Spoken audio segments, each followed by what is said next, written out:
నేనేమనను, వాళ్ళు వడ్డించిందే ఈ అప్పు, ఇది మేం చేసింది కాదు. 2014 నుంచి ఇప్పటి వరకు చదువుకున్న విద్యార్థులు ఎవరు, ఫీజు రియంబర్స్మెంట్ పొందిన సంస్థలు ఎవరు, ఈరోజు ఎవరెవరికి బకాయి ఉంది, ఒక ఏదైనా సిట్ ఏర్పాటు చేసి విచారణ చేద్దాం.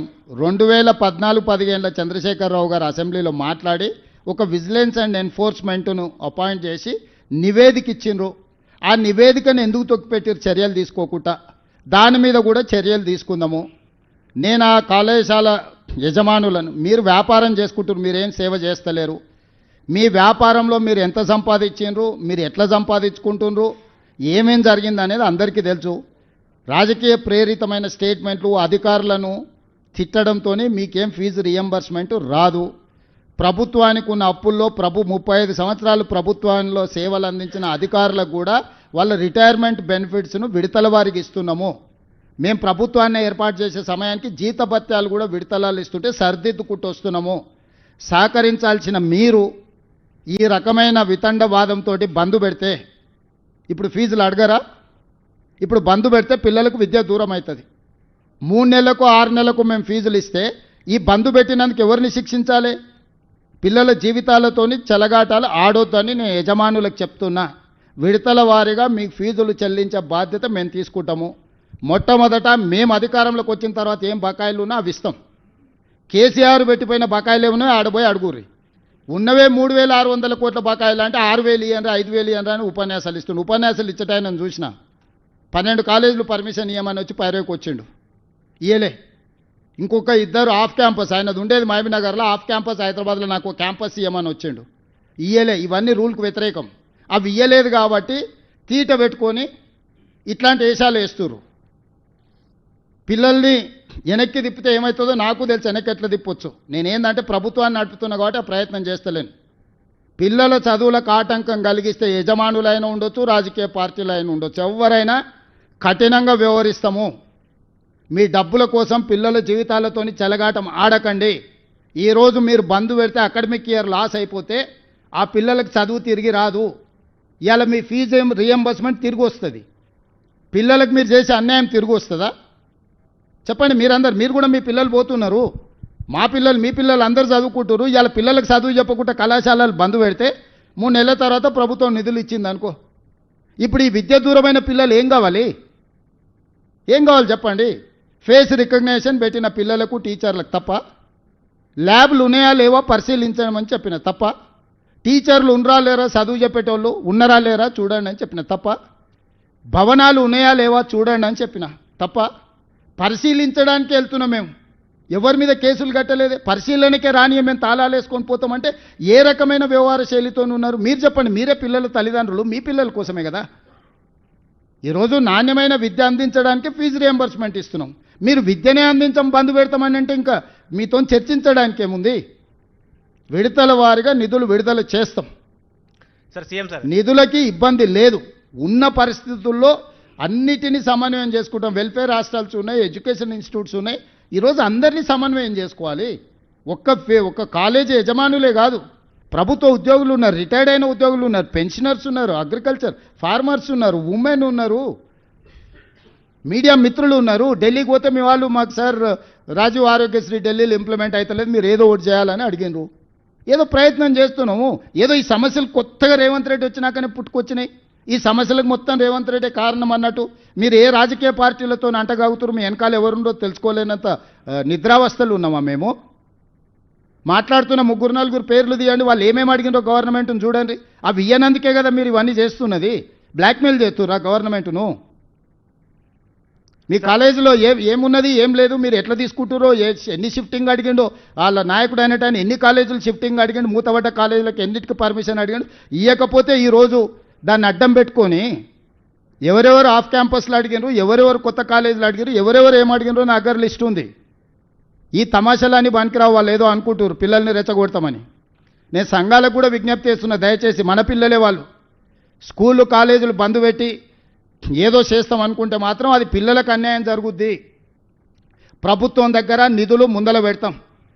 ప్రతి నెల నాకు 18,500 కోట్ల రూపాయల ఆదాయం ఉంది.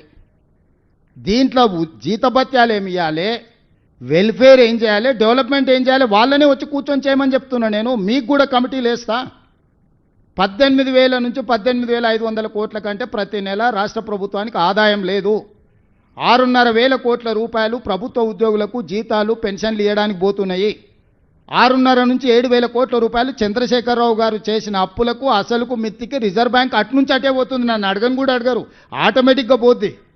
13,000 కోట్ల యావరేజ్గా పక్కా ఖర్చు.